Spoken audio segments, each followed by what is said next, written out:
Assalamualaikum warahmatullahi wabarakatuh. Okey, hari ni saya nak berkongsi dengan anda bagaimana cara untuk menghilangkan sakit lutut. Kat depan saya ni ialah pokok duit-duit. Pokok duit-duit ni selalu kalau kecil-kecil dulu kita ambil buat main jual-jual, orang kata. Ambil macam daun dia ni, kemudian buat macam duit shilling.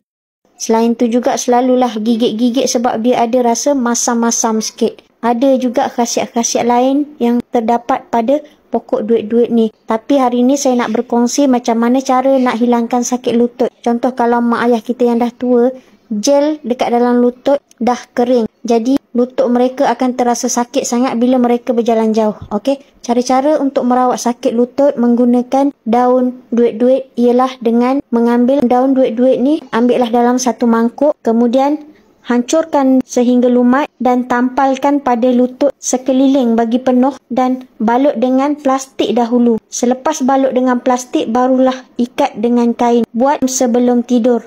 InsyaAllah sangat-sangat baik untuk menghilangkan masalah sakit lutut. Selain itu juga, daun duit-duit ni sangat-sangat baik untuk merawat masalah kudis, kurap dan juga panau. Dengan pokok duit-duit ini, insyaAllah antara inisiatif untuk menghilangkan masalah tersebut. Okey, baiklah sampai di sini sahaja. Semoga bermanfaat. Assalamualaikum warahmatullahi wabarakatuh.